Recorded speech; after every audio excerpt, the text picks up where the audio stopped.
दिल्ली में एक सनसनीखेज हत्या सुर्खियों में है। पूरे 5 महीने के बाद हत्या का यह मामला सामने आया। मुंबई की रहने वाली और एक कॉल सेंटर में काम करने वाली एक लड़की की हत्या का यह मामला है। पुलिस ने रविवार को केस सुलझाने के बाद हत्या का जो किस्सा बताया उससे पूरे दिल्ली में सनसनी फैल गई, क्योंकि जिस लड़की की हत्या की बात खुली उसकी लाश के टुकड़े टुकड़े पूरे दिल्ली में बिखरे बताए जा रहे हैं और यह हत्या किसी और ने नहीं की, उसी के साथ रह रहे उसके प्रेमी ने की।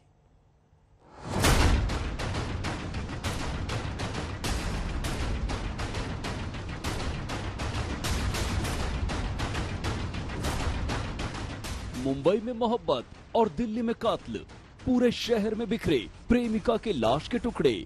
5 महीने बाद खुली हत्या की सनसनीखेज दास्तां।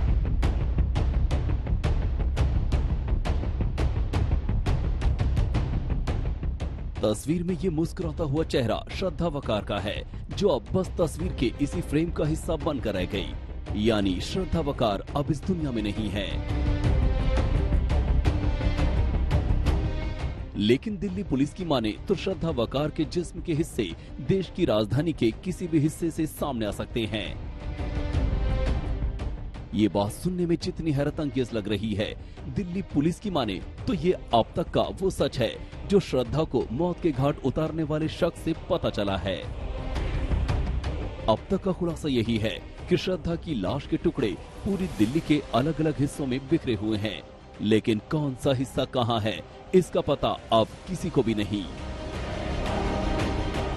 लेकिन सवाल उठता है कि ये हंसता मुस्कुराता चेहरा यानी श्रद्धा वकार को मौत के घाट किसने और क्यों उतारा, और उससे भी बड़ी बात, उसे मौत के घाट उतारने के बाद टुकड़ों में क्यों तब्दील कर दिया।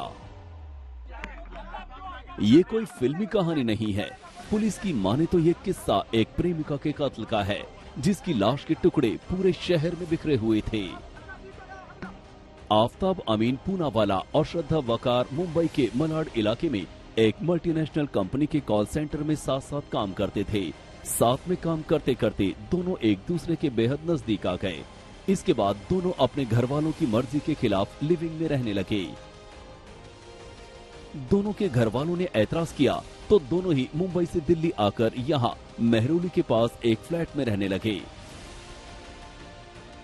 इसी बीच वक्त गुजरा और बीते 5 महीनों तक श्रद्धा के घर वालों को अपनी बेटी के बारे में कोई खबर नहीं मिली। तो घर वालों को बेटी की फिक्र हुई और वो अपनी शिकायत लेकर पुलिस के पास पहुंचे। बीती 8 नवंबर को शिकायत मिलने के बाद पुलिस ने विकास मदान की शिकायत लिखने के बाद आफ्ताब की तलाश शुरू की और टेक्निकल सर्विलांस के आधार पर उसका पता लगा लिया। पुलिस के सामने आकर आफ्ताब ने जो सच बताया तो सुनकर पुलिस के होश गुम हो गए। आफ्ताब ने पूछताछ में चौंकाने वाला खुलासा करते हुए कहा कि दोनों के बीच शादी को लेकर अक्सर झगड़े होते थे। श्रद्धा उस पर शादी का दबाव बना रही थी, लिहाजा उसने श्रद्धा की गला घोंटकर हत्या कर दी और फिर चॉपर से लाश के टुकड़े टुकड़े करके दिल्ली के अलग अलग इलाकों में ठिकाने लगा दिए। जिस फ्लैट में रहते थे उसी फ्लैट में आफ्ताब ने श्रद्धा का कत्ल किया। कत्ल करने के बाद श्रद्धा की लाश के लगभग 15 से 20 टुकड़े किए। एक छोटी सी आरी से आफ्ताब ने लाश के टुकड़े किए, हाथ और पैर के 3-3 टुकड़े किए। पिट्ठू बैग में रोजाना कुछ टुकड़ों को लेकर फ्लैट से निकलता था और फिर बॉडी पार्ट के टुकड़ों को ठिकाने लगाता था। आफ्ताब की बात से पुलिस हैरत में है। पुलिस अब लाश के टुकड़ों को तलाश कर रही है। अरविंद ओझा, दिल्ली, आज तक। असल में ये सारी बात उस समय पुलिस के सामने आई जब श्रद्धा के माता पिता को बीते 5 महीनों के दौरान अपनी बेटी की कोई खैर खबर नहीं मिली। उन्हें फेसबुक के द्वारा पता लग रहा था कि बेटी कहाँ है, किस स्थिति में है, लेकिन मई के बाद से श्रद्धा का फेसबुक पेज अपडेट ही नहीं हुआ।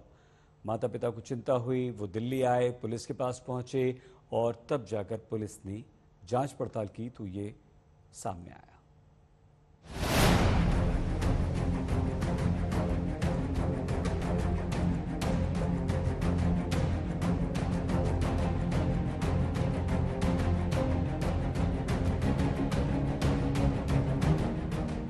श्रद्धा को मारने के बाद आफताब को डर था कि कहीं वो पकड़ा न जाए, इसलिए उसने बॉडी को ठिकाने लगाने के लिए जो तरकीब सोची वो तो और भी ज्यादा सनसनीखेज है। श्रद्धा को मारकर उसने चॉपर से लाश के टुकड़े किए और किसी को शक न हो इसके लिए वो शरीर के छोटे छोटे टुकड़े करके धीरे धीरे दिल्ली के अलग अलग जंगलों में ठिकाने लगाने लगा। आफताब ने पुलिस को बताया कि उसने अपने फ्लैट के बाथरूम में शरीर के टुकड़े किए। बाथरूम में खून ही खून होने के बाद जब बदबू आने लगी इसलिए उसने रूम फ्रेशनर का इस्तेमाल किया। टुकड़े एक बैग में रखे, बाकी टुकड़ों को धोकर फ्रिज में रख दिए। शरीर के टुकड़ों को आरोपी ने पॉलिथीन में रखा और पूरे 1.5 महीनों तक वो दिल्ली में टुकड़े फेंकता रहा। सबसे हैरानी की बात यह है कि आरोपी उसी फ्रिज से रोजाना पानी, दूध और दूसरी खाने की चीजों को रखता और वहीं से निकालकर खाता रहा।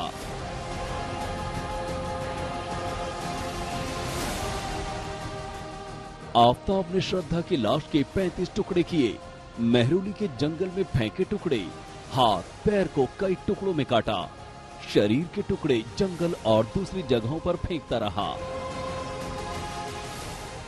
जांच में ये बात सामने आई है कि जुलाई के अंत तक शरीर के सारे टुकड़ों को ठिकाने लगाने के बाद उसने कमरा बदल लिया था। अब वो दूसरी जगह पर रहने लगा था। श्रद्धा कहां है, किस हाल में है, 5 महीने तक श्रद्धा का कोई अता पता नहीं। बस इसी बात ने श्रद्धा वकार के घर वालों को दिल्ली आने के लिए मजबूर कर दिया। बीती 8 नवंबर को श्रद्धा के पिता ने मेहरौली थाने में जाकर अपनी बेटी की गुमशुदगी की रिपोर्ट दर्ज कराई। 5 महीने से नहीं मिला था श्रद्धा का पता। मई से श्रद्धा का फेसबुक पेज नहीं हुआ था अपडेट। श्रद्धा के बारे में फेसबुक पेज से पता चलता था। एक पिता की ऐसी आशंका जाहिर करने की सबसे बड़ी वजह ये थी कि बीते 5 महीनों के दौरान यानी मई के महीने से ही श्रद्धा के फेसबुक पेज भी अपडेट नहीं हुआ था। उसी फेसबुक पेज के जरिए श्रद्धा के माता पिता को अपनी बेटी के बारे में पता चलता रहता था।